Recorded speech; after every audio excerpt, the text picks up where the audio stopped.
ইসলাম পরিবার ও দাম্পত্য সম্পর্কে পরিপূর্ণ নির্দেশনা প্রদান করেছে। স্বামী স্ত্রী পরস্পরের জন্য পোশাক স্বরূপ। তাদের সম্পর্ক ভালোবাসা, শান্তি ও করুণা দ্বারা পরিবেষ্টিত হওয়া উচিত। সহবাস মানুষের স্বাভাবিক প্রবৃত্তি, তবে ইসলাম এটিকে শুধু শারীরিক চাহিদা পূরণের মাধ্যম বানায়নি, বরং এটিকে ইবাদত, সুন্নাহ এবং পরিবার গঠনের একটি গুরুত্বপূর্ণ অংশ হিসেবে প্রতিষ্ঠা করেছে। এজন্য দাম্পত্য জীবনে কিছু আদব ও শিষ্টাচার অনুসরণ করা ইসলামী জীবনের সৌন্দর্য ও বরকত বৃদ্ধি করে। ১. নিয়ত সঠিক রাখা। ২. আন্তরিক ভালোবাসা ও সম্মান রাখা। ৩. সহবাসের আগে স্ত্রীকে মানসিকভাবে স্বস্তি দেয়া, কঠোরতা বা জোড়াজুড়ি নয়। ৪. শরীয়তসম্মতভাবে একান্ত নির্জন স্থানে হওয়া। ৫. গোপনীয়তা রক্ষা করা। এই বিষয়ে অন্যের কাছে আলোচনা বা প্রকাশ করা সম্পূর্ণ নিষিদ্ধ। ৬. খারাপ বা অশ্লীল কথা থেকে বিরত থাকা। ৭. সহবাসের পূর্বে সুন্নাহ মোতাবেক দোয়া পড়া। বিসমিল্লাহ আল্লাহুম্মা জান্নিবনা শাইতান ওয়া জান্নিবিশ শাইতান মা রাযাকতানা। ৮. স্ত্রীর অনুভূতি ও অধিকারকে গুরুত্ব দেয়া। ৯. মধুর ব্যবহার করা, কণ্ঠস্বরে কোমলতা, হাসিমুখ রাখার প্রচেষ্টা। ১০.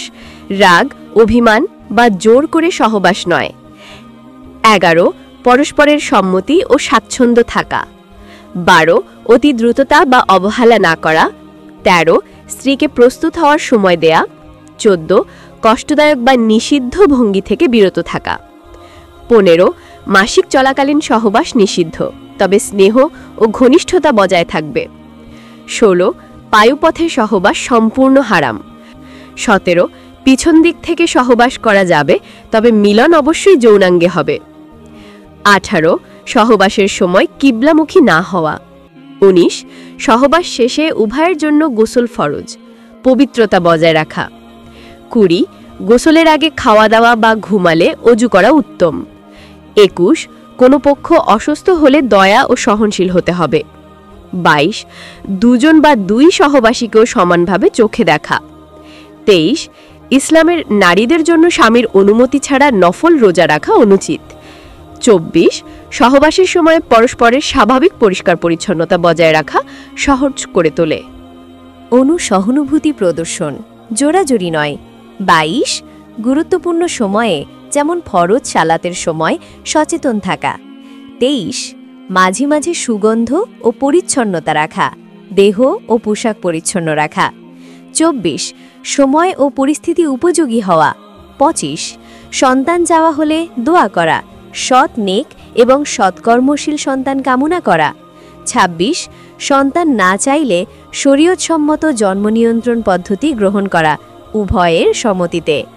২৭. অন্যের সাথে তুলনা না করা, এটি সম্পর্কে বিষ ঢেলে দেয়। ২৮. পরস্পরের শারীরিক দুর্বলতা বা গোপন বিষয় নিয়ে ঠাট্টা বা অপমান না করা। ২৯.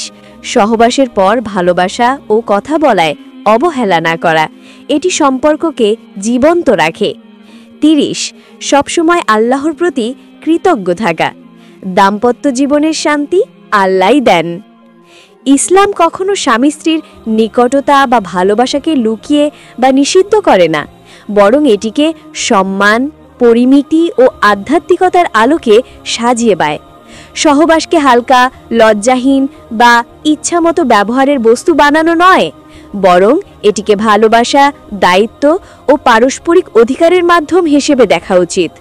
যে দম্পতি ইসলামের নির্দেশিত শিষ্টাচার অনুসরণ করেন, তাদের দাম্পত্য জীবন শুধু দেহের নয়, হৃদয়েরও পরিপূর্ণতা ও শান্তিতে ভরপুর হয়। পরস্পরের প্রতি ভালোবাসা, দয়া, ক্ষমাশীলতা ও সুন্নাহ অনুসরণই দাম্পত্য জীবনের প্রকৃত সফলতা। চান এই জালিটি পরবর্তী সহবাসের ব্যবহার করুন?